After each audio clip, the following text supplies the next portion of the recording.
Hebu shout, shangilia kwa jina la Yesu. Amen, amen, amen. Tunamtukuza Bwana leo kwa siku hii, tukiwa tumesimama tukasome neno la Mungu.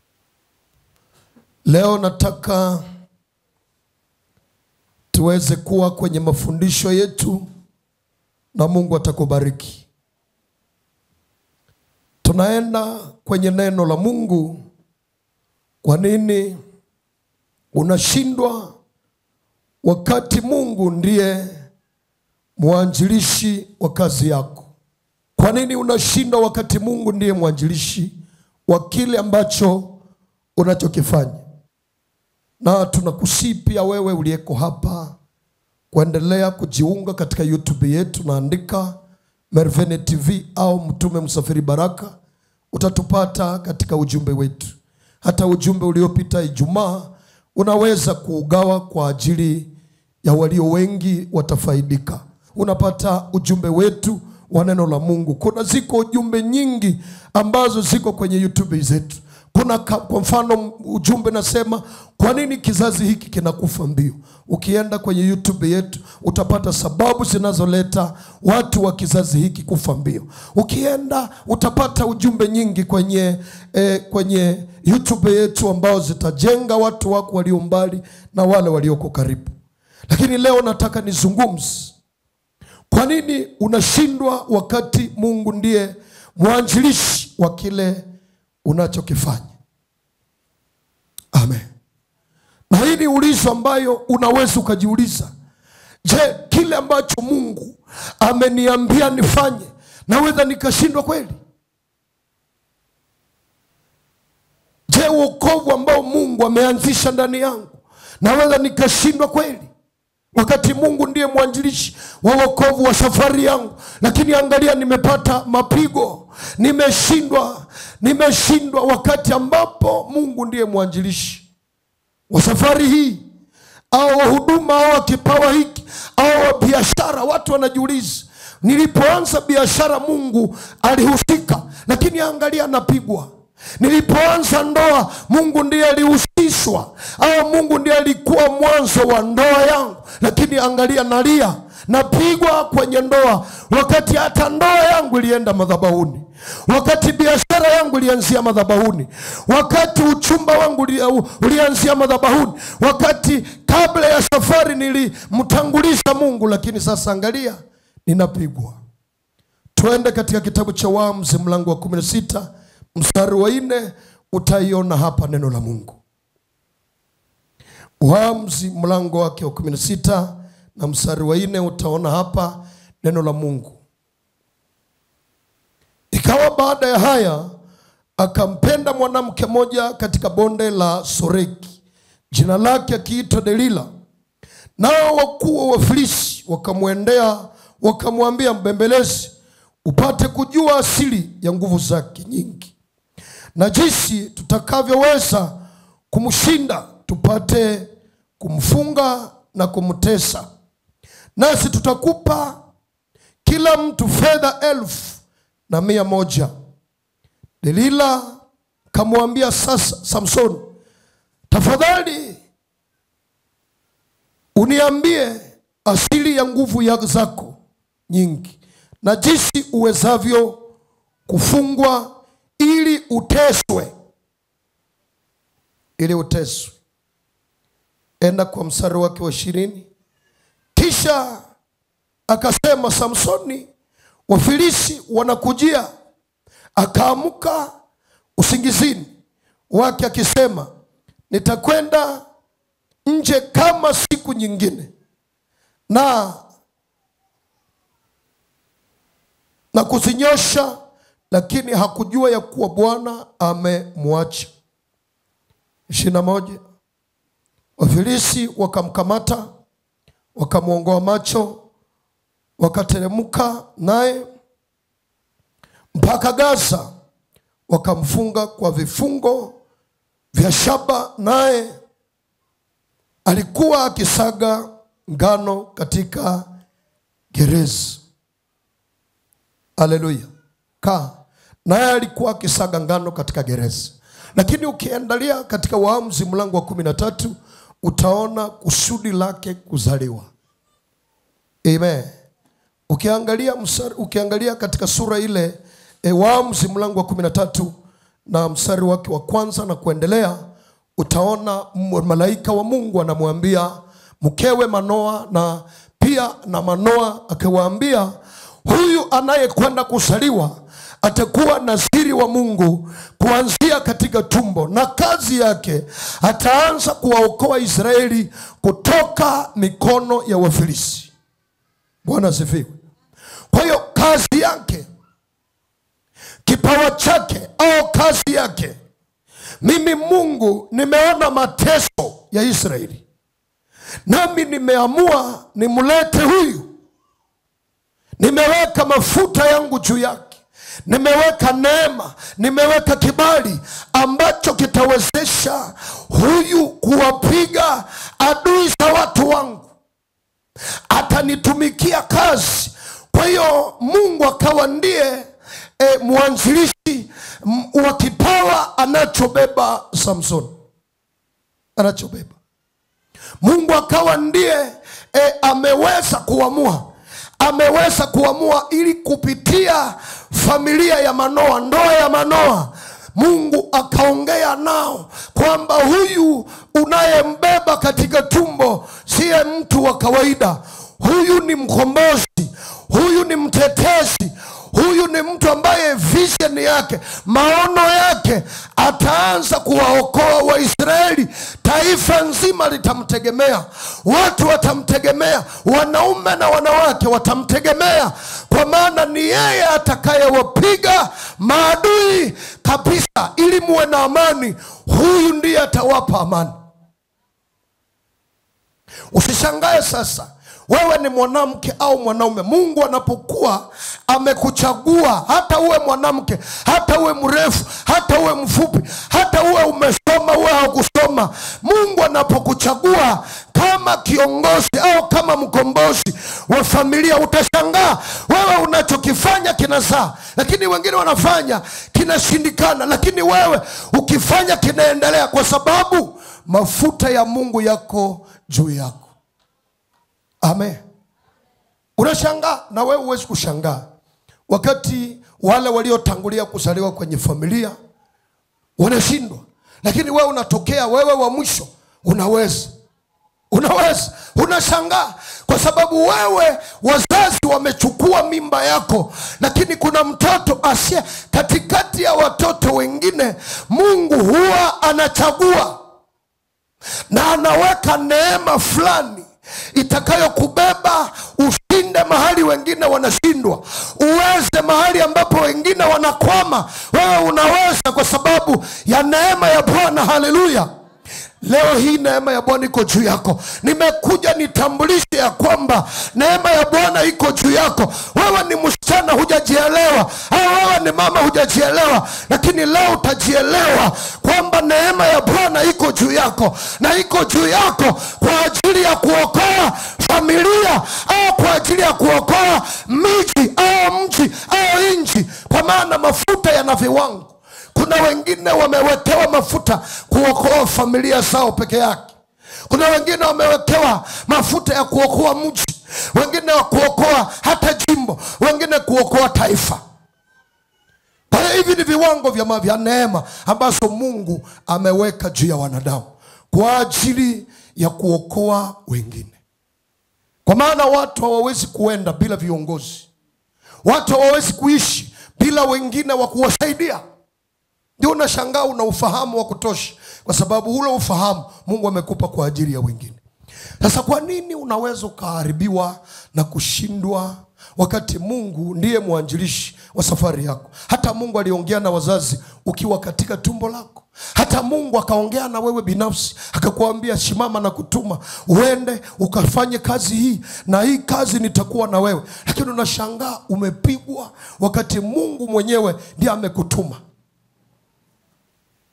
Itawezekanaje Mungu amenituma halafu nipigwe, halafu niharibiwe, wakati Mungu mkuu aliye juu ya miungu yote, aliye juu ya falme, amenisaidia, amenipa kipawa, amenipa kazi, au amenipa huduma, au amenipa karama. Lakini angalia karama hii, nashindwa nikiwa na karama ya Mungu. Namba moja inayopelekea watu kushindwa ni wakati wewe unaungana na watu ambao sio, hawaendi mahali unakokwenda. Watu wa tofauti, walio na mtazamo tofauti kuliko wewe, walio na maono tofauti kuliko maono yako. Unafanya nao agano. Kufanya agano na watu ambao wako tofauti, wako na lengo tofauti, au wako na mwelekeo tofauti na wewe,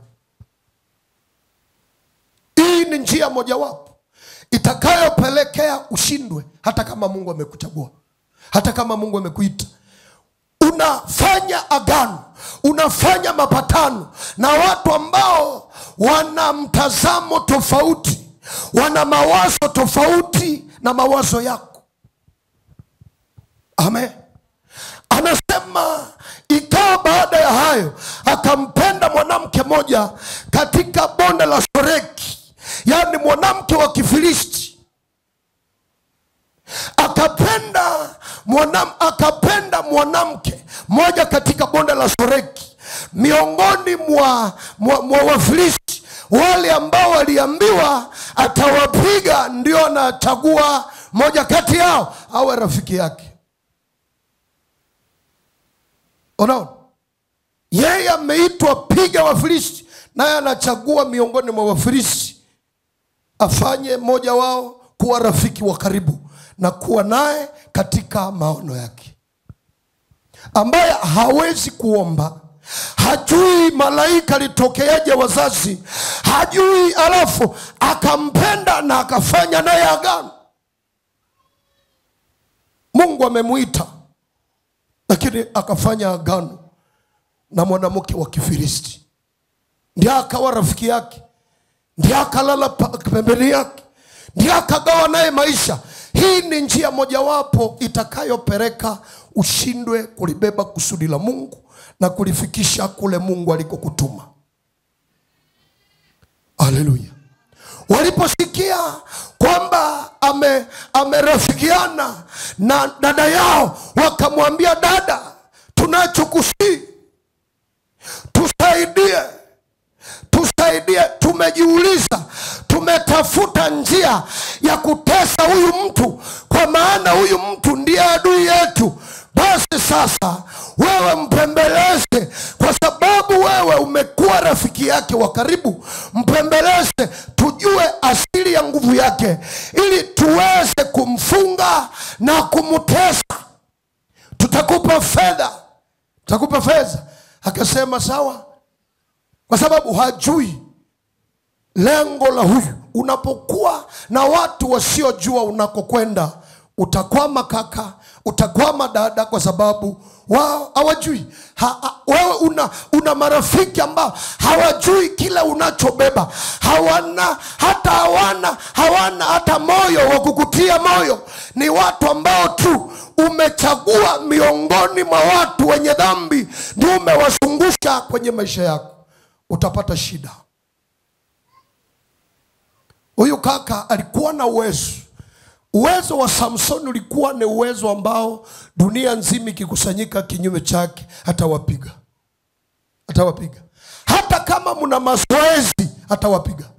Hata kama mna uzoefu, hata kama mna uwezo kiasi gani atawapiga. Nikupe mifano miwili. Kuna kipindi moja alishuka katika mji wa Gaza, na aliposhuka katika mji wa Gaza, neno la Mungu linasema Samsoni akaingia katika mji wa Gaza, akapenda malaya kahaba katika ule mji, na akaingia kwa yule kahaba. Wanaume wakajua amependa kahaba hapa, tufunge milango. Wakafunga milango ya mji na wakalala nje ya mlango kwamba wamuue. Wanaume wakalala na silaha. Ilipokuwa minui, ilipokuwa usiku wa manane, akatokea Samsoni aende. Kwa sababu alikuwa anajiamini yeye usiku hana woga, kwa sababu hakuna mlozi angeweza kumwoga, angeweza kumroga. Hakuna mlozi angeweza kuloga Samsoni. Sasa mafuta yaliyokuwa juu yake yalikuwa yanamtetea. Amen. Ukiwa na mafuta ya Mungu, hata mchawi anaweza kajaribu, anaweza kafanya vitu vyake, lakini havitakushika kwa sababu ulinzi wa Mungu uko juu yako. Haleluya. Yuko wapi anayenielewa? Yuko mama moja hapa amebeba kipawa cha Mungu, kitakusaidia. Walozi hawataweza kukuua kwa sababu kile kipawa kina mafuta ya Bwana. Mungu unabeba kusudi la Mungu. Huwezi kufa kirahisi rahisi. Huwezi kufa kirahisi rahisi. Ilipokuwa usiku wa manane amemaliza mambo yake, akasema niende kwetu. Akaamua kuenda usiku kwa maana hana kitisho, na akakuta wamefunga mlango. Badala ya kusema mlete aliyefungua, aliye na funguo za mlango, akaona watu wamekimbia, hata zamu wamekimbia ili waone mlango imzuie. Akaubeba mlango, akaushika mlango na vizingiti vyake. Unaona kama mlango ile kuna vizingiti vile, akaviongola vile vizingiti. Wanaume walikuwa nje wakasikia tetemeko. Waliposikia tetemeko wakashangaa ni nini? Wakaona mlango unanyanguka kama vile gari inavyonyanguka mnapoweka jeke ndani. Akaitia kwenye mabega, pana kwenye kichwa, kwenye mabega, akaenda nayo. Mlango kwa wazi. Kwa hiyo mtu kawa hauna mlango. Wanaume wote waliokuwa wanamvizia wote wakalala. Hakuna aliyekohoa, hakuna aliyeongea. Yani mwingine akitaka kuongea utatuisha kwa sababu huyu akishusha huu mlango nani atapona? Akaenda na mlango akaupeleka kwenye milima ya Hebroni, kwenye urithi wa Kalebu. Ni kule aliyokwenda kuiwacha. Sasa kama nyinyi ni wanaume wa Gaza, mwende mkaichukue. Tuone sasa kitakachotokea. Wanaume wakajiuliza, hii ni nguvu ya namna gani?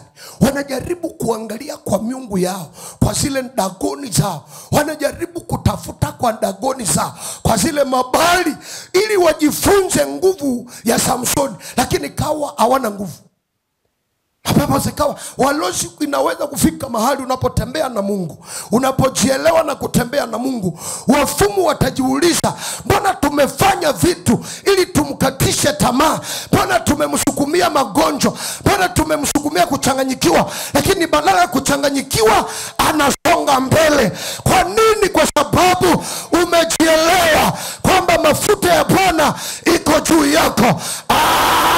Walozi hawatakuweza. Wewe ndiye unaweza kuwapa nafasi. Walozi hawawezi kukuweza kama wewe huwape nafasi. Ukibeba kusudi la Mungu, hata walozi walale usiku kucha kwenye mlango wa nyumba yako, utaamuka mzima. Utaamuka mzima. Wao wanashangaa walichokifanya usiku kimekuwa si kitu, kimezaa hewa kwa sababu ya kusudi la Mungu. Lakini angalia ndugu yetu anapigwa. Akapenda mwanamke katika bonde la Soreki, na maadui zake wakasema, wewe upembeleze huyu mtu ili upate njia, upate uwezo, tuweze kumfunga, pate siri za nguvu yake kubwa. Pate siri za nguvu zake kubwa na jinsi tutakavyoweza kumtesa. Naye kuanzia hapo akapenda zile fedha, akamsaliti. Uangalie jinsi ya kumsaliti, kwa maana atakapokuambia tunataka tumtese na kumuua, ndio kuanzia siku hiyo akaanza kumbembeleza, niambie nguvu za asiri zako, niambie. Sio kwamba muombe, lakini ni kwamba amuishi. Ndio hapo akaanza kumchokoza. Samsoni akamwambia ni hivi na hivi na hivi na hivi na hivi na hivi na hivi, mpaka ikafika mahali. Kumbe huyu mwanamke alikuwa na chumba katika vyumba, na kile chumba aliweka maadui. Angalia, yule uliyemweka pembeni ana vyumba, ana chumba ambacho sio kijua. Yeye mwenyewe ndiye anafungua. Ana roho, ana maneno, ana mpango ambao ameutengeneza pembeni yako. Wewe hujui kwa sababu wewe unamwekea tumaini, wewe unampenda, wewe unamwamini. Lakini angalia mpango alio nao, anamwamini, anajua nimepata kuna ndoa. Unajua wewe uliyeitwa na Mungu, kama wewe ni msichana au kama wewe ni kijana, Mungu amekuita kuoa, unahitaji kuomba. Kwa maana adui huwinda watu katika kipindi cha kuoa. Na kuna waimbaji wengi ambao wana vipawa vya Mungu ambao wameishia katika ndoa za talaka, kwa sababu walipoolewa walitanguliza tamaa, wakashindwa kuona vipawa vyao. Alafu baadaye wanapofika kwenye ndoa, wanaona huyu ambaye amemuoa anataka ikalie kile kipawa, ndio anasema haiwezekani, ndio unasikia wameachana. Sasa wewe unaongea, kumbe huyu aliingia kwenye jaribu, kwa sababu ilikuwa sio ndoa, ilikuwa ni ndoa ya kipepo. Ilikuwa ni mpango ulitengenezwa na adui, kwamba huyu anatusumbua, akipata mwanamke ambaye pepo siko ndani yake atazuiwa. Ndio unashangaa baada ya kuoa anakuambia usiende kuomba, anakuambia usiniache huko. Unamwambia naenda kuomba na afunga, nasema usifunge. Yaani unaona kwamba anaua nguvu za kiroho ndani yako, kwa sababu alitumwa na adui ili ufisike kiroho. Na hii siri watu wengi hawaijui, watu walioitwa na Mungu. Sasa nataka nikuambie wewe uliokoka, katika kuoa usitangulize tu maneno yako, tanguliza maombi. Muulize Mungu, huyu amekuja kunichumbia, huyu ataelewa? Haina maana mtu akikuoa halafu anakukataza imani, anakukataza maombi, anakukataza kuomba, wakati ambapo ulikuwa kabla haja kuchumbia ulikuwa unampenda Mungu. Halafu baada ya kuolewa na yeye anakukataza usiende kwenye maombi. Umepata pepo. Haleluya. Kwa sababu ukinipenda lazima upende kile kipawa Mungu alichonipa, uwe msaada. Halafu kuna wasichana wengi ambao wenye vipawa vya kuimba, wenye vipawa vya kuhubiri, wenye vipawa vya kutabiri, walipokuwa wameolewa bila wao kumshirikisha Mungu, bila wao kuomba, wanatanguliza miaka, wanashinda kujifahamu. Angalia, vipawa vimekufa. Sasa hiki kipawa kilimuua, kiliharibu mipango ya shetani. Kwa hiyo shetani akafurahi kwa vile umependa kijana siaokoka, umependa kijana aliye na mapepo. Kwa hiyo akafurahi na akamwambia, sasa unashangaa haokoki. Kwa nini haokoki? Kwa sababu adui amejieneza ndani yake ili ya kumalize. Kwa nini Delila asiokoke na kuwa msaada kwa Samsoni? Yeye ni asili yake ni Mfilisti. Asili yake ni watu ambao hawana huruma na Waisraeli, hawana huruma na Waisraeli, yani wao ni maadui ya Israeli. Kwa hiyo Samsoni amefunga ndoa na adui yake kabisa. Heri vita vya mbali kuliko vita vya karibu. Mwambie nani atengeneze hapa. Heri vita vya mbali kuliko vita vya karibu. Haleluya. Vita vya mbali ni vinaheri kuliko vile. Wewe unajua mtu ambaye unalala karibu naye, unakula pamoja naye, lakini ndiye adui. Hii ni vita ya ajabu. Alafu moja ya sababu za watu kushindwa na kuanguka katika wito wa Mungu ni watu kufanya agano na watu ambao ni watu walio na mtazamo tofauti, watu walio na wito tofauti na wito wako. Ndio maana Mungu alikuwa anasema kwa Israeli ya kwamba lazima ninyi wa Israeli mna Mungu aliye hai. Mimi ndiye Mungu wenu niliyefanya mbingu na nchi, niliyetembea na Abraham na Isaka na Yakobo. Mnapotaka kuoa, msioe kwa Wafilisti, msioe kwa Wamidiani, msioe kwa Wamoabu, msioe kwa hawa, kwa sababu hawa wataleta laana ije juu yenu, wataleta mshindwe kunitumikia, kwa sababu wao watakuja na nguvu za miungu yao. Alikuwa anaelewa nguvu ya ndoa. Mungu alikuwa anaelewa nguvu ya ndoa. Pengine hujaelewa nguvu ya ndoa. Angalia, mume wako anaweza kukupiga lakini unakaa kwenye ndoa. Lakini kama hajakuoa akikupiga utakaa? Kama tunaachana leo, lakini angalia unapigwa lakini unakaa kwenye ndoa. Kwa sababu ya nini? Kwa sababu liko nguvu, mlifunga agano naye. Hala ukifanya makosa, unafanya agano na mtu ambaye ni miongoni mwa adui yako, umeisha. Umeisha. Uliza jirani yako, umefanya agano na nani? Kuna ndoa zingine adui ndio alipanga. Kwa maana angalia ndoa ya Samson, ndio ikamuua. Badala ya kuwa baraka kwake, ikamuua. Na kwa nini? Huyu mtu alikuwa ameelezwa na wazazi kwamba wewe ndiwe mkombozi wetu, wewe ndiwe tegemeo la taifa. Alafu wazazi wake kuna mahali wakamuita, wakamwambia, kaka, mtoto yetu Mungu alitutokea akasema wewe ni mtumishi wake. Kwa hiyo je, katikati ya kabila 12 huoni mwanamke wa kuoa? Hapana, hapana, hapana, hapana. Hasa unajua ni mtoto alipatikana baada ya kukosa mtoto, ndio tuende kama vile alivyopenda. Tuende ni upendo. Upendo mwingine unakuwa ni adui ameutengeneza. Unajua mtu ambaye atakufa, hata umueleze hata kusikia. Mtu ambaye atakufa, hata unamwambia hapa, anakuwa na mpaka na kuchukiza.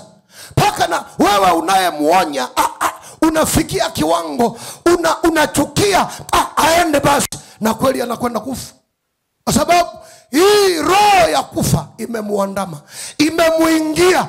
Kwa hiyo hata umshaurie, ameingiliwa na roho ya kifo, roho ya mauti. Kwa hiyo haeleweki, hasikiki, kwa sababu huyu lazima afu. Mtu wa pili ambaye hasikii ni ule atakayeolewa mbaya au kuoa vibaya. Huyu ukimwambia hatakusikia. Anakuambia ni mambo ya mapenzi. Unamwambia yeye mapenzi, jaribu kufikiri hii mapenzi, jaribu kufikiri baada ya miaka 10 ijayo. Hata fikiri, anasema hapana, tumependana. Unamwambia mama yake ni mlozi, ni mchawi, familia ni walozi, wachao. Nawaambia hapana, wataokoka. Yeye ameshaokoka wakati bado hajaokoka. Vitu vya ajabu hapo. Kwa sababu huyu ameamriwa kuoa au kuolewa vibaya. Tunaona sikia. Sasa baada ya siku chache ndio anakuambia basi na bibi muniombee, alafu inakuwa shida kubwa. Wakati ambapo muda ulikuwa kabla hajafanya pingu, kabla hajafanya agano. Kwa hiyo kuna watu wanateseka katika ndoa zao. Ni adui ndiye alisaidia ili uende vile. Sasa hapa najua watu wengi hawatasema amen. Kwa sababu ndoa yako ilienda madhabahuni, kwa sababu biashara yako ilienda madhabahuni, lakini sasa inashindikana. Unaona inakupiga. Angalia, huyu ni mtumishi wa Mungu ambaye ana uwezo. Sehemu ya pili ambayo niliachia, kuna wakati jeshi la Wafilisti lilikusanyika lote ikinyume chake. Yeye hana kitu mkononi. Neno la Mungu linaongea, Roho Bwana kashuka juu yake, upako wa Mungu kashuka juu yake, akawapiga, akaangusha watu 1000 na akawaua. Akaweka malundo, akaweka mafungu za maiti zao, mili yao, akawaua. Wakajiuliza, huyu mtu ni jitu kabisa, nani ataweza kumuua? Nani ataweza kutuambia? Ndio wakamwambia, Delila mtoto yetu, Delila ndugu yetu, usifanye vitu vya ndoa hapa. Wewe tuwezeshe kuua huyu mtu aliye mteshi wetu. Walifanikiwa, akapenda miongoni mwa adui zake. Angalia shetani anavyowina. Unapokwenda kurafikiana na yule asiyeokoka, hapo shetani anawina. Najua huyu ndampata tu, huyu ndampata tu. Unampata kwa sababu hakujitambua. Usipojitambua unaweza kujikuta umeingia kwenye mahusiano au kwenye maagano au kwenye makubaliano na watu ambao ni miongoni mwa adui zako. Haleluya. Akaweka watu kwenye chumba cha ndani. Samsoni hakujua. Anamwambia Wafilisti wanakujia. Samsoni anatoka na wapiga. Haya wanakuja. Akawaza huyu ndiye anayeniambia Wafilisti wananijia. Kumbe yeye ana test kama hiki alichoniambia ni kweli. Lakini Samsoni akafikiri nimepata mwanamke ambaye ananiambia adui wanakuja. Wanakuja. Anamwambia Wafilisti wanakuja, anawapiga. Wafilisti wanakuja, anawapiga. Mwisho akamwambia, akasema huyu ni mwanamke wa harusi. Akampa moyo wake, akampa agano lake na Mungu, akampa siri ya agano lake. Kamwambia tangu tumboni mwa mama mpaka siku hii ya leo wembe haujawahi kupita katika kichwa changu, na mimi nimekuwa naziri wa Mungu tangu tumboni. Kwa hiyo Wafilisti wote hata wakikusanyika kwa ajili yangu nitawapiga. Hakuna mtu yeyote duniani awezaye kunishinda.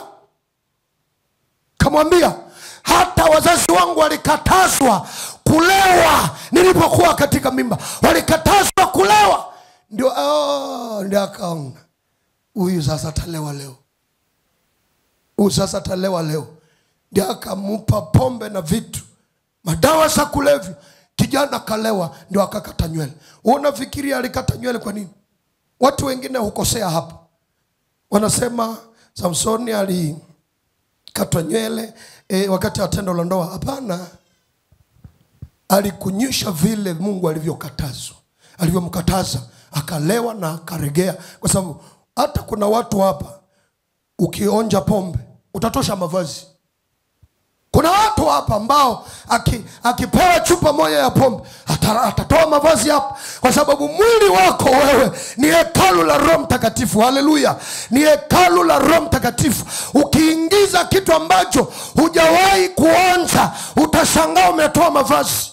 Wakati wengine anakunywa kama chupa 10, lakini unamuona tu yuko pale kwa sababu yeye mwili wako umezoea. Lakini wewe moja tu unasema njoo. Amen. Kuna mama moja ambaye aliharibiwa na rafiki yake. Kuna baba moja akapenda mwanamke moja katika mji wa Butembo, akampenda. Sasa huyu dada alikuwa amekuja kwa wokovu, alikuwa ameokoka, amekutana na Injili, tunaendelea kumjenga katika neno la Mungu. Sasa alikuwa na rafiki yake mwingine mama. Sasa kulikuwa baba moja katika mji huu ambaye anapenda huyu. Akamuona, anasema napenda rafiki yako, sijui nifanyeje. Akamwambia rafiki yangu anapenda, rafiki yangu ameokoka, kwa hiyo sijui. Akamwambia ukiweza rafiki yako kumuleta, mimi nitakupa pesa. Nitakupa pesa. Na kwa sababu huyu mama alikuwa ameokoka lakini ana rafiki asiyeokoka. Akamuita, njoo hapa tuonane hapa. Akamwambia utakunywa nini walipofika pale? Akasema hapana, nimeshaokoka, mimi nimeokoka, mambo ya pombe sitaki tena. Akamwambia kwani kunywa maji? Akakunywa maji, akakunywa maji. Akamwambia kunywa na soda. Kumbe wametengeneza mpango, wameweka madawa za kulevya katika ile chupa ya soda. Na sasa walipokuwa wameweka ile madawa, ndio akaona ni soda kabisa na akanywa. Mwenyewe akamwambia, mwenyewe akaanza kutosha mavazi, kaanza kuondoa mavazi kwa sababu amesha leweshwa. Mwenyewe akatoa mavazi, na siku ile ndio alipata shida. Ndio sasa tukaanza kumuona anaanza kupita kule badala ya kupita hapa. Kuna nini mama? Kuna nini mama? Mwisho akalia kwenye maombi kumuuliza, ndio akaongea kilichotendeka. Angalia rafiki, kwa sababu alikuwa ameokoka. Na neno la Mungu linasema mtapata ndugu wapya, mtapata marafiki wapya. Lakini akaendelea kuwa na rafiki ambaye hamjui Mungu, akapelekea tena mwili wake kuharibiwa. Kapelekea mwili wake kuharibiwa. akawa na rafiki asiyeokoka, na huyu ndiye alimbeba tena kwenye uovu, wakati ambao alikuwa ametoka kwenye uovu.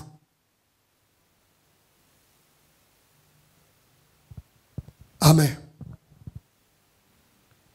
Hii ni moja ya sababu zinapelekea, ndio anasema Wafilisti wakamkamata, wakamuongoa macho, wakampeleka Gaza. Kule alikobeba mlango ni kule walikwenda kumfunga. Wakalipiza kisasi kwamba ulibeba mlango wetu, tutakufunga kwenye gereza la Gaza. Mahali ulibeba mlango ndio wakampeleka pale. Katika mji aliobeba mlango wa mji ndio wakamfunga pale, na wakamwambia utakuwa unatusagia unga. Angalia, wakambeba tofauti na maono yake. Aliyewezesha ni mtu aliyefanya naye agano, lakini yeye haendi unakokwenda. Usiku uliopita kuamkia leo tulikuwa katika neno la Mungu kwenye kitabu cha Yohana. Tukaona wafanyabiashara waliokwenda Tarasisi. Hawa wafanyabiashara walikuwa na maduka, walikuwa na makazi zao, mipango yao Tarasisi. Wakapakia mizigo yao kwenye meli na wakaanza safari, lakini wakapakiza mtu mmoja ambaye yeye hana kazi, yuko ana mwito tofauti nao, lakini wakambeba. Kilichofuata, vitu vyao vilizama. Badala ya kumtupa Yona, wakatupa mizigo yao. Walikumbuka kumtupa nyuma wakati ambapo sasa vitu vimeharibika. Angalia, wafanya biashara wakaenda na Yona juu ya kupokea pesa tu. Kwamba tunapokea pesa, tueneze, hii itatusaidia juu ya kununua mafuta, hii itatusaidia juu ya kununua hiki.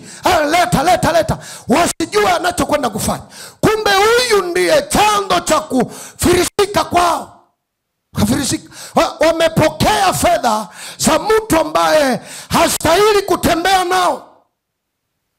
Angalia, wewe unaenda mbinguni, wewe umeokoka, wewe umemjua Yesu Kristo, lakini watu ulio nao wakwenda kuzimu, watu ulio nao wakuenda kuzimu, watu ulio nao ni malaya, wizi, wale wambea, watu ambao wasengenyaji, waabudu sanamu, ndio marafiki zako.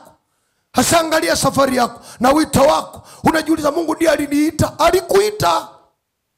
Alikuita, ila umefanya agano na watu walio na mtazamo tofauti, walio na wito tofauti na wito wako, walio na maono tofauti na maono yako. Una maono ya kwenda mbinguni, lakini unakuwa rafiki ya walio na maono ya kwenda kuzimu. Utafika kuzimu. Hata kwa ndoto watakufikisha, hata kwa vyakula watakufikisha. Utaanza kuota ndoto, unajiuliza, mbona nimeokoka? Unalipua, unaomba, unaingia siku 7 za maombi. Wale ndio utafungua wakiwa pale, watakula hata kwa chakula ulichofungua nacho, kwa sababu ni marafiki.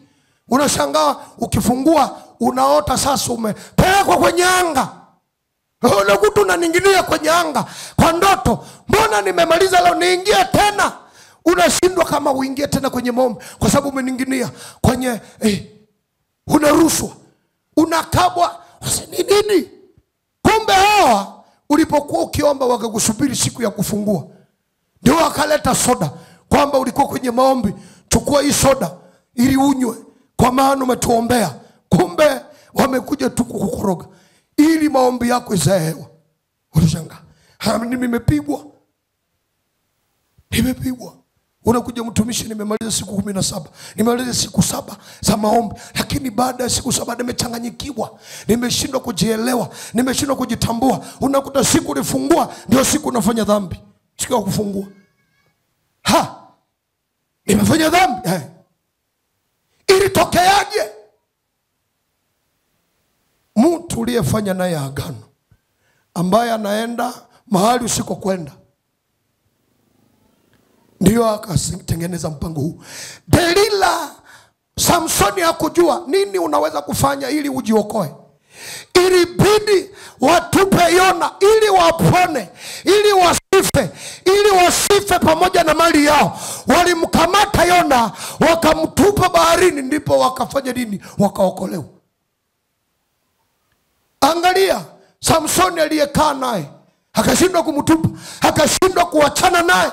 Angalia, alipelekea macho yake kuondolewa, na alipelekea huduma kuharibika. Huduma ikaharibika, na Samsoni mwishowe alikufa. Na alikufa, alikuwa ni wa kabila la Dani. Samsoni alikuwa kabila la Dani, na kabila lake lilikuwa halina urithi. Na ilio kwa kitabu cha Waamuzi ndio uamuzi wa mwisho. Baada ya kufa kwake, nchi kaingia katika mateso. Nchi kaingia katika kipindi cha giza. Nchi kaingia katika mateso makubwa, kwa sababu yeye aliyekuwa mkombozi ameuawa. Angalia wewe uliyekuwa unabeba familia, lakini tangu ulipooa au kuolewa, angalia familia imekosa mwelekeo, kwa sababu umeolewa na mtu ambaye ni adui wa familia yako. Ukitaka kuongea kitu kwa familia yako, anasema haiwezekani. Mimi sikuoa familia yako, nilikuoa peke yako. Kwa hiyo huna la kuongea hapa. Unamwambia mbona sasa hata kwa mishahara ninayopata, kwa hii diploma yangu hapa, kwa hiyo hapa ambapo nimepata kazi, si ningewapa hata kidogo kwa sababu ndugu zangu pia wasome hata nao? Anamwambia hapana. Unapaswa kutii amri za hapa. Unashangaa hata ukiwapa watu wa familia lazima uibe. Lazima uibe. Unashangaa imekuwaje? Lakini alipokupenda alionyesha kama malaika, alikuja kama malaika, lakini kumbe amepewa code number, amepewa mpango. Huyu mtu hakikisha unaua kipawa kilicho ndani yake, hakikisha unaua moto wa injili ulio ndani yake, hakikisha unaua utakatifu ulio ndani yake, hakikisha unaua maono anayoibeba. Tunashangaa ulikuwa unatabiri. Unashangaa uwezo kuomba hata dakika 10. Unakohoa sana kwa sababu ya dini. Dakika 10 tukisema tuombe, unakohoa sana. Yani macho inakuwa nyekundu kwa sababu ya dini. Umefirisika kwa maneno ya kiroho. Kwa hiyo kuna ndoa zingine zilikuja zikusuribishe. Zilikuja zimalize ujasiri wako. Kwa maana unapiga mapepo sana, unahubiri watu sana, ndio adui akaona huyu acha nimpe yule lile baba ambalo alieleweki, naenda kaoe huyu. Na unaenda kwa sababu na wewe ndio ulikuwa hitaji lako, ndio akakuia kwenye hitaji. Unajua hitaji la mtu usipoangalia unaweza ukauawa kwenye hitaji lako. Samsoni adui alitokea mahali ambapo anapenda. Yeye alikuwa mtumishi wa Mungu, lakini hakutaka kusoma sheria za Mungu zinasemaje. Alipenda wanawake.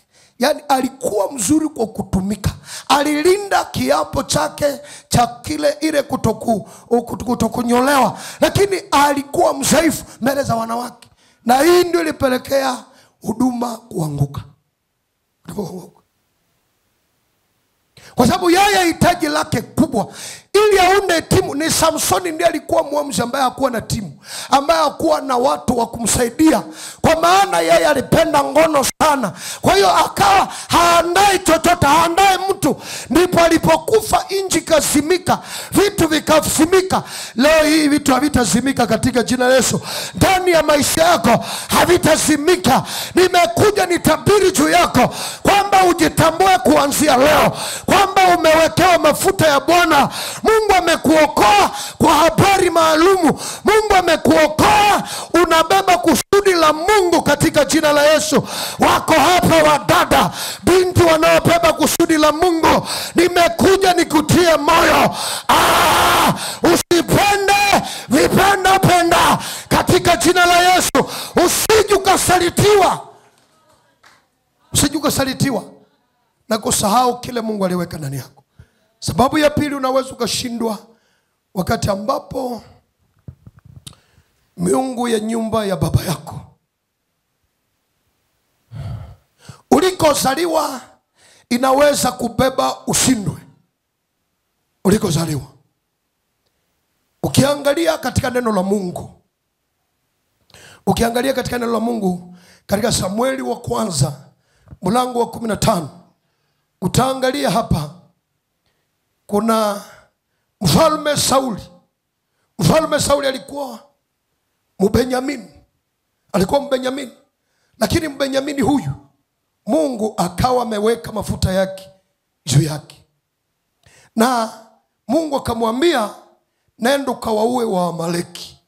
Waamaleki ni wale ambao Mungu alimwambia Musa kwamba, Musa, mimi kama Mungu nitafanya vita na Waamaleki milele. Waamaleki nitakuwa nao vita milele. Kwa hiyo Mungu alipokuwa amemupa Sauli mafuta, unajua mafuta ya Mungu ina kazi. Hatupewe mafuta ya Mungu ili tukae. Tunapewa mafuta ya Mungu kwa kazi fulani. Amen. Ukipewa kipawa cha Mungu ni kwa sababu kivute watu kulijua kusudi la Mungu, kujua mapenzi ya Mungu. Hasa Mungu akaweka mafuta juu ya mfalme Saulo, ili mfalme Saulo atembee kwa neno la Mungu, atembee kwa kusudi la Mungu. Na Mungu akamwambia, angalia, nimekuweka mfalme wa Israeli.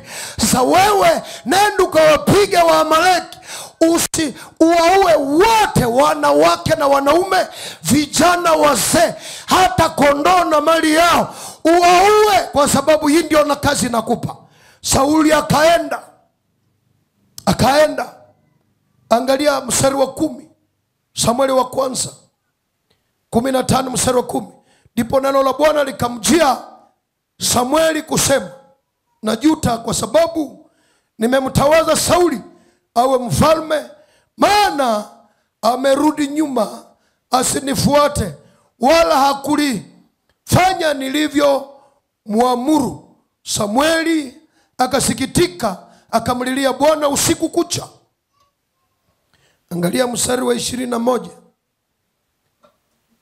Ila watu waliteka nyara kondoo na ngombe walio wazuri katika vitu vile vilivyowekwa wakfu, kusudi wavitoe dhabihu kwa Bwana Mungu wako huko Gilgali. Sauli Mungu amemwambia uangamize kila kitu. Naye alipokuwa kwenye vita alienda na akaambia watu wake, lakini wakaona kondoo wazuri, wakawabeba, wakawaacha hai. Wakaona mfalme, wakambeba hai, wakabeba vitu, kondoo hai. Mungu akamwambia Samueli, angalia, mtu uliyetia mafuta, najuta, nasikitika. Kwa nini nimempa wito, nimempa ile visho, nimempa ile maono, nimempa ile kazi, amerudi nyuma asinifuate. Samueli akalia, akamwambia imetokeaje? Akamwambia amerudi nyuma. Angalia, amembeba mfalme wa Agagi, amembeba mfalme wa Amaleki, ameleta kondoo. Samueli akalia usiku kucha. Akafika kwa Sauli, akamwambia Sauli, kwa nini umeharibu neno la Bwana? Sauli akamwambia, nimetii kila ulichoniambia, nimetii. Umetii? Sasa Samueli akamwambia, manake Mungu amenidanganya. Mungu ameniambia umeharibu amri ya Mungu, na wewe unasema umeishika. Angalia watu hao, hana moyo wa kuvunjika kwa sababu amekosa.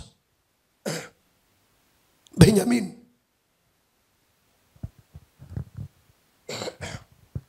haleluya. Angalia Benyamini huyu, wanamwambia Samueli ni mtumishi wa Mungu, wanamwambia umeacha neno la Bwana, umefuata maneno yako, umeharibu kile Mungu alikuambia. Akasema hapana, nimekitekeleza, nimetimiza kile Mungu alichoniambia. Samueli akamwambia, mbona Mungu ameniambia? Akasema hapana, nimetii sauti ya Bwana. Akamwambia, sasa kilio cha kondoo ni nini? Nasikia kilio cha kondoo. Akasema wale kondoo watu walione ni wazuri, wakaona ni wazuri, watawatolea Mungu wako kwa sadaka. Akamwambia sadaka? Mungu alikosa sadaka? Hata wewe mfalme mzima wa Israeli ulikosa sadaka? Unaona kwa sadaka za Waamaleki ndipo tamtolea Bwana sadaka? Akamwambia kuasi ni kama kosa la ufumu. Akamwambia angalia, leo umekataa kutii neno la Bwana. Mungu leo hii amekuondoa kwa ile mafuta, amekuondolea ufalme, hutakuwa mfalme tena. Imekuwaje? Akamwambia nimekosa, nisamehe sasa, nisamehe sasa. Umeomba msamaha nyuma.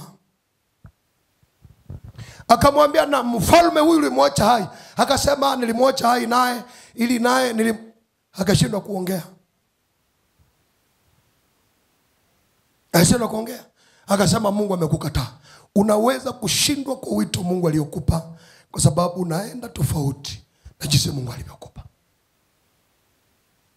Na hapa nataka niweke sawa, ni katika watumishi wa Mungu, watumishi wa Mungu wa kike na kiume. Mungu anaweza akakuita. Ndio niko na shangaa, naona waimbaji ambao Mungu ameita wamtumikia. Unaona muimbaji anashakaa kwenye kiti kule, hajui kwamba yeye hapasha kukaa kule kwenye kiti, anapasha kukaa afanye kazi yake. Kwa sababu yeye Mungu amemuita kwa ajili na anaikala kule na anasikiliza. Anaangalia wengine wakishindwa kwa sababu sauti yake haiko pale. Wengine wakishindwa anafurahi. Anatulia wakati yeye ndiye anatia wengine moyo kwa uwepo wake, lakini naye anakaa kule nyuma. Anakaa anaangalia. Mungu anasema anajuta, kwa nini nilimwekea hii neema? Sauli akashangaa. Samueli akamwambia Mungu amekukataa.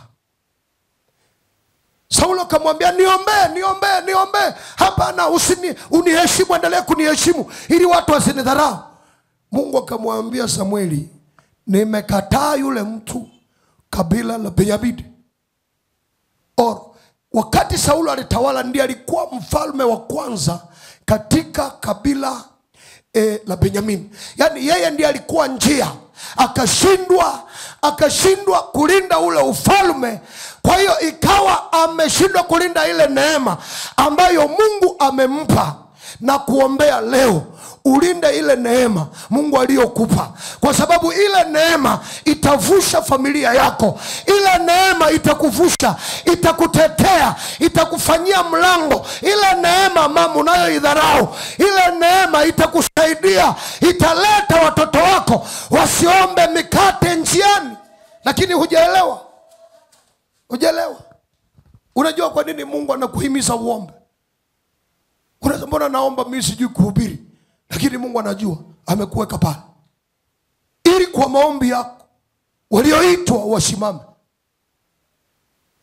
Angalia, tumeshindwa kwenye huduma kwa ajili ya kujizungusha watu ambao wanaenda hawaendi tunakokwenda. Lugha yetu hawaifahamu. Wao wana lugha ya dhambi, wao wana lugha nyingine tofauti na sisi. Tumeshindwa kwa sababu tumewabeba. Na unajua Delila kumwambia aondoke wakati umemwapia ni kazi. Umefanya naye agano, unamwambia aondoke.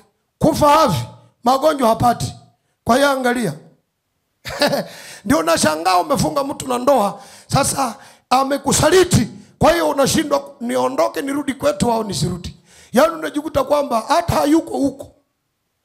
Unashangaa sasa, mimi huyu mbona sasa hii ni kali, hii hatari hii, kwa sababu ya didi. Yeye anakuacha kwenye roundabout, anakuacha kwenye njia panda. Yeye kule aliko anaenda kisha anavyotaka, lakini wewe huna uhuru kwa sababu amekufunga kwa maneno yake. Na unajua Roho Mtakatifu ni wachache wanaomsikia.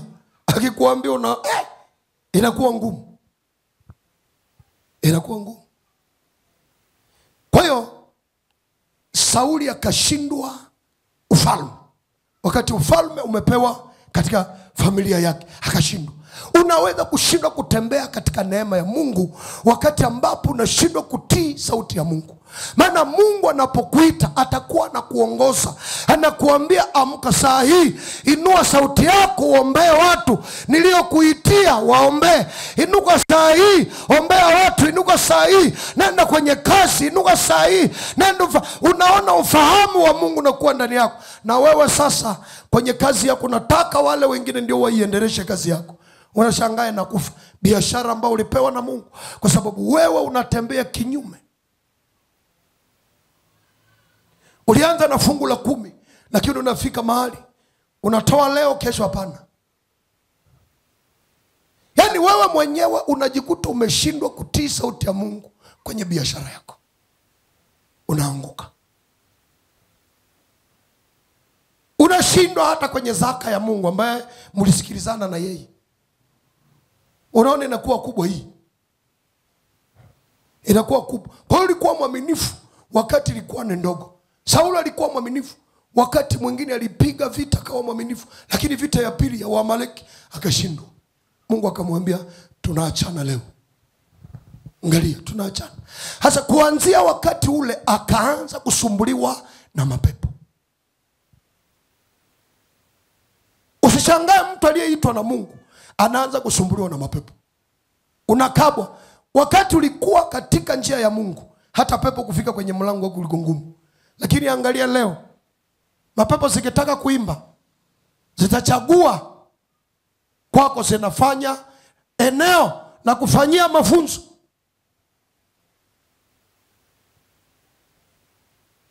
Tutaimbia wapi? Tusiende mbali, tuende kwa yule. Ndio unashangaa zinaimba kabisa. Zinasema tutatua, zinaimbia kwenye kichwa chako. Zinafanyia repe kwenye kichwa chako. Zinamaliza mafunzo kwenye kichwa chako. Wakati ambapo wewe ulikuwa moto, kwa sababu ulikuwa na nguvu. Unapobaki katika njia ya Mungu, hata watu wakupinge, lakini watakukubali siku zinavyoendelea. Siku zinavyoendelea watakukubali. Watu wanaweza kupinga maombi yako, lakini itafika mahali watakwama na watasema huyu anasemaka na Mungu, njoo hapa, na utafanya kitu. Lakini Sauli akaanza kusumbuliwa na mapepo. Angalia, umeanza kusumbuliwa na magonjwa, umeanza kusumbuliwa na udhaifu, kwa sababu hujasimama. Umetoka katika eneo lako la kazi, umetoka mahali Mungu amekuita, umeanguka, umejiunga na watu ambao hawana wito wa kumtumikia Mungu. Wamekupakisha maneno, wanakuambia sasa wewe unatumika kazi ya Mungu, uko naangalia familia yako. Kwani sasa kazi ya Mungu sio kazi? Tukiacha kazi ya Mungu utafundishwa na nani? Kwanza hujasimama kwenye wokovu.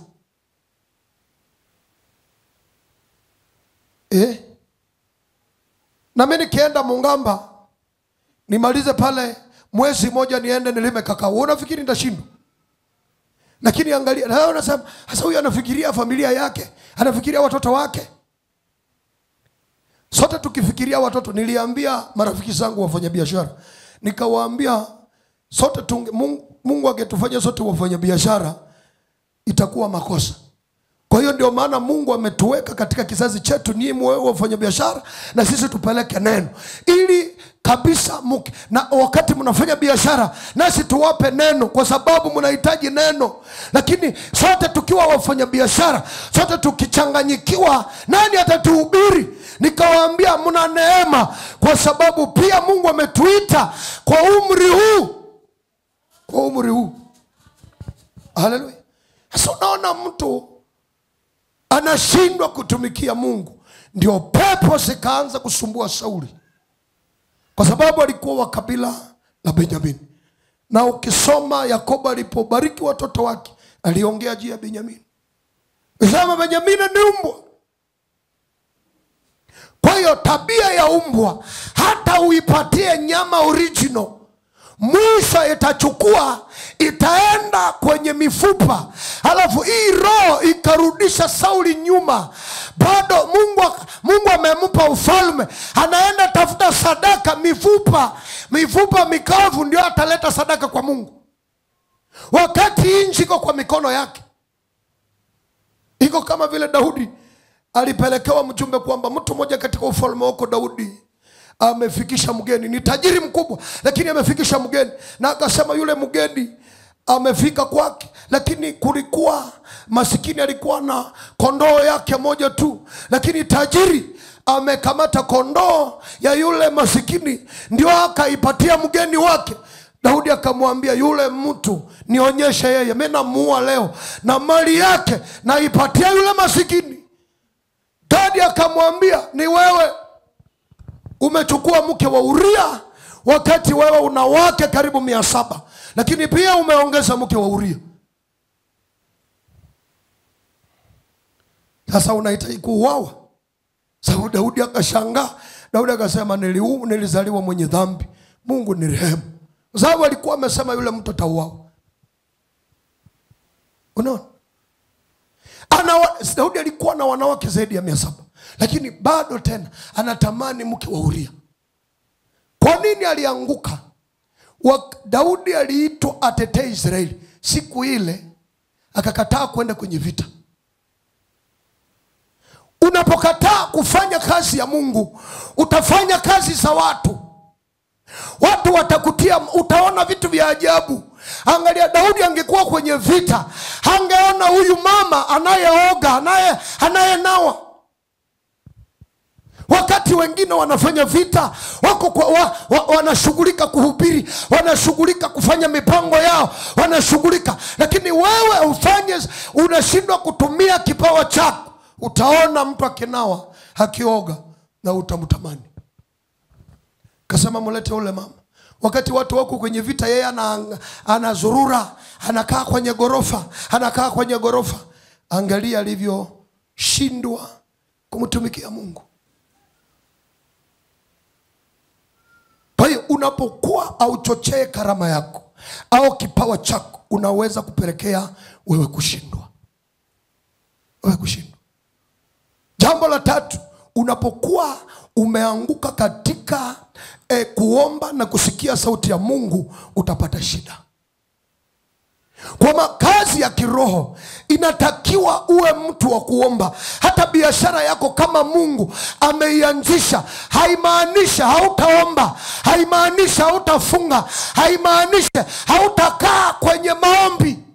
Kwamba Mungu ndiye amenipa. Yesu mwenyewe alipofika hapa duniani, yeye alitoka mbinguni. Angalia alivyokuwa akiomba.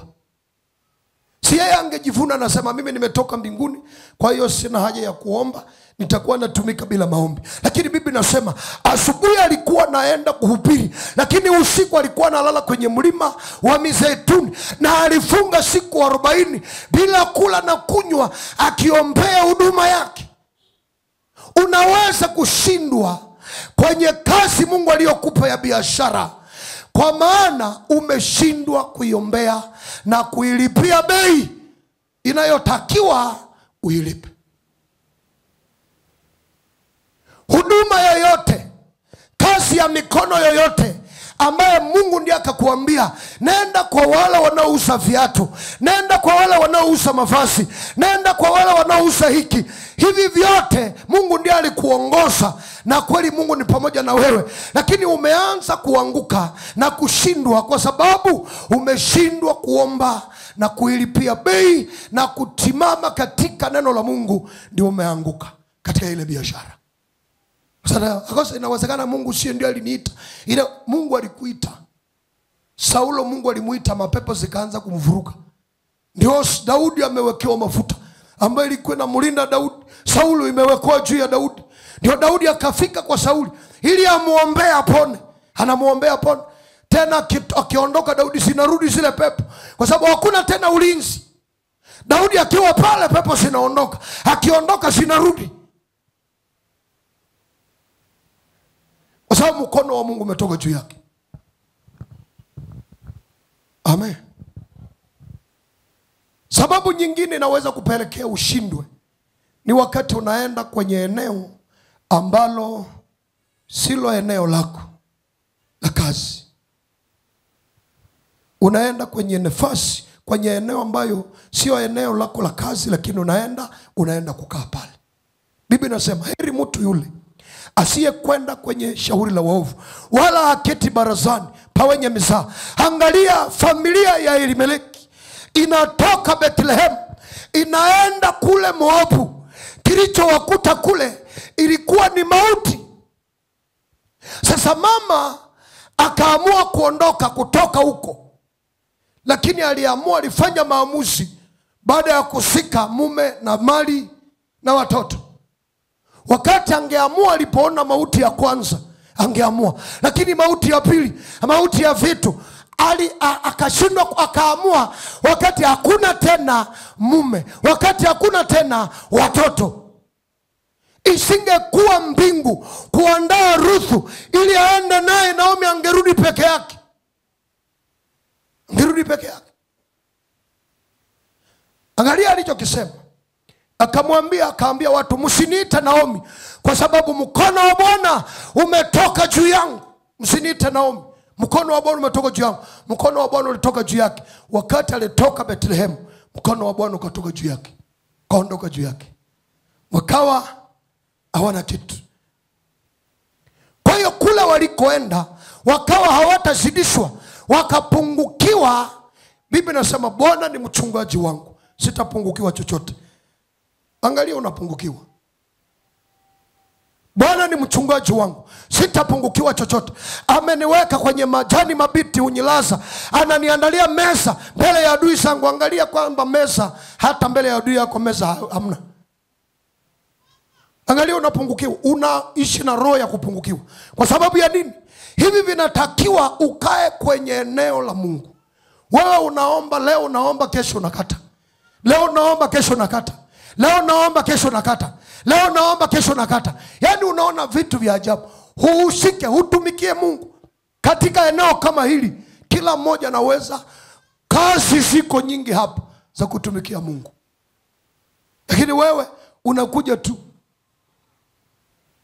huna hata moyo wa kusema na mimi nitafanyaje, na mimi hata basi niondoe vumbi kwenye viti, na mimi hata basi niangalie, hata nivule hizi mavazi, hata na mimi niangalie la kufanya, hata na mimi mwenyewe nikafanye hiki ili Mungu apewe utukufu. Hakuna. Wao nasema Bwana ni mchungaji wangu, sitapungukiwa na kitu, kwa jina la Yesu imeandikwa. Unashangaa unapungukiwa. Kwa sababu alitoka Bethlehem, lile neno likatimia alipokuwa Bethlehem. Lakini alipotoka kwenye eneo la Mungu, kwenye njia za Mungu, basi akapungukiwa na vitu vikafa. Mali yote, alienda na kondoo, alienda na fedha, akarudi hana hata mavazi, akarudi hana watoto, akarudi hana mume, akarudi katika hali ya kimasikini. Ila kilichomuokoa, akarudi kwenye nafasi aliyopata baraka, ndipo akapata Boazi. Amen. Amen. Akarudi. Ndio maana neno la Mungu linasema, kumbuka wapi ulikoanguka, ukarudi na kutubu na kufanya. Ndio Naomi akarudi, akaona alianguka kutoka Bethlehem, lazima rudi Bethlehem. Alafu Bethlehem, huyu aliyeenda naye, kama huyu aliyeenda naye huyu msichana atamuinulia maisha tena. Mungu akaweka maisha ya Naomi katika mikono ya Ruth, kwa sababu wamerudi kwa eneo la baraka. Umepigwa, ulitoka kwenye eneo la baraka. Eneo la baraka ni nini? Ni katika mikono ya Mungu. Mahali ambapo injili inahubiriwa. Wewe umehubiriwa kuomba, lakini tena wewe umeenda mahali wanapinga maombi, utapata shida. Utapata shida. Unakuta mtu, vitu hivi vya wokovu sio vitu vya dini. Vitu vya mbinguni sio vitu vya dini. Ni vya roho ya mtu kufunguliwa na kuelewa. Mungu amenifungua macho. Hasa kwa sababu watu wanaenda kwa sababu ya umati. Watu wanaenda kwa sababu ya umati. Watu wanaenda kwa sababu ya sababu amesema, ni Baba Mungu amesema watanifukuza humu, watanifukuza. Wewe unafikiri wewe watakufukuza? Una Mungu mzima. Wakikufukuza watakuhitaji, kwa sababu una Mungu. Yule ndugu atasema, kwa sababu wewe utatoka. Biblia inasema wakikuambia uondoke na ondoko, usiolewe, wewe endelee kumtumikia Mungu, watakuhitaji. Anasema basi mama ndiye alinisukuma, lakini nimeelewa nilifanya makosa. Maneno ya mama naivunja, rudia ndani. Utarudia. Unakuta watu anauacha wokovu, anaiacha Bethlehem, anamuacha Yesu, anaacha maisha ya maombi kwa sababu ya familia. Kwa sababu ya familia anaiacha maombi. Alafu anajikuta anaanza kukabwa na mapepo, anaanza kuharibiwa na vitu, biashara inaharibika, anaanza ishi maisha ya kupungukiwa kwa sababu alikubali sauti za watu. Nani alikuambia unapookoka na kuomba watakupigia makofi?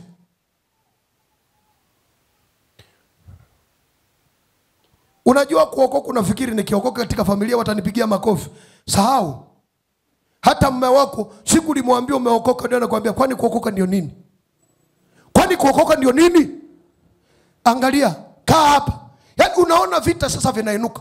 Wakati ulipokuwa hujaokoka, ulikuja usiku wa manane, unakuja usiku, unakuja haueleweki, wazazi wanakuambia unatoka hapa, nasema msiniulize.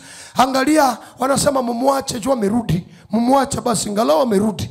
Siku kwa wakati analala hata siku 2 kule, basi mumwache basi kwa sababu amerudi. Lakini unapomwambia tangu leo nimeokoka, na ichukua Biblia unamwambia ni nini? Wanamwambia unaenda wapi? Anasema naenda kwenye maombi. Anasema hapana, sisi tunakufukuza hapa, omwe uende kwa dini ya babu zetu. Unashangaa unawaambia wazazi, mbona mimi nimeokoka? Mbona nilikuwa nashiriki kila kitu, lakini bado nilikuwa bado sijaokoka. Naenda mahali nimepata wokovu. Hapana, uende kwenye dini ya mababu. Unashangaa vitu vya ajabu, roho ya dini inainuka. Lakini haikukuinukia wakati ulipokuwa kwenye dhambi. Lakini umeokoka na inuka. Simama kwa miguu yako. Unaonaje? Kwa sababu unajiuliza, mbona nimeokoka lakini napigwa? Mbona nimeokoka na shambuliwa? Mbona? Moja ya hii masababu, unaweza kuwa umetoka kwenye Bethlehem, yani kwenye eneo la Mungu, kwenye madhabahu. Madhabahu inapigana vita kwa niaba ya mtu. Madhabahu hii, kwa sababu mahali unapeleka sadaka zako, mahali unapeleka maombi yako, mahali unapeleka zaka zako, mahali unapeleka utumishi wako, mahali unapangusa viti, mahali ambapo wewe mwenyewe unahusika, panapigana vita vingine kwa ajili yako.